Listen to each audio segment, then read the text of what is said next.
Well, it's been fairly surreal for me. This storm was very dangerous. It had an incredible footprint. It wasn't as strong as Hurricane Katrina, but I'm watching with amazement at how well the governments, the federal, state, and local governments are cooperating. I think President Obama is doing an outstanding job of making sure that the resources, and I love the fact that he's saying no excuse from any of his federal agencies, get the job done.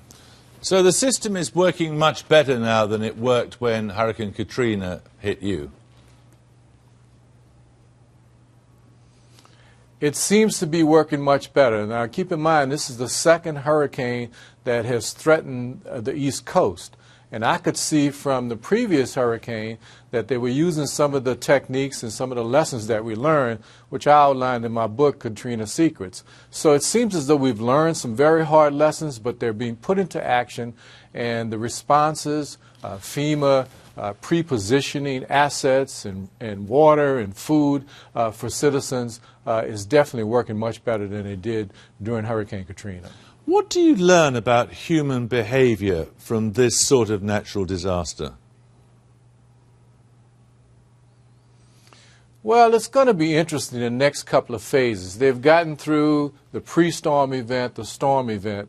Now the aftermath, I think, is just as difficult because frustrations are going to start to mount.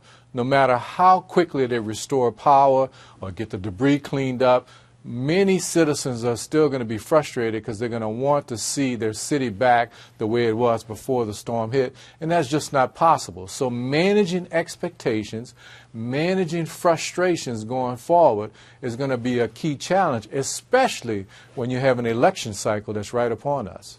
And managing lawlessness you discovered, didn't you? Well, lawlessness for us, I mean, keep in mind, Hurricane Katrina was so devastating. 80% of the city was devastated and underwater. People thought it was the end of the world. And then modern urban people just don't have a stockpile of food and water to eat and to drink.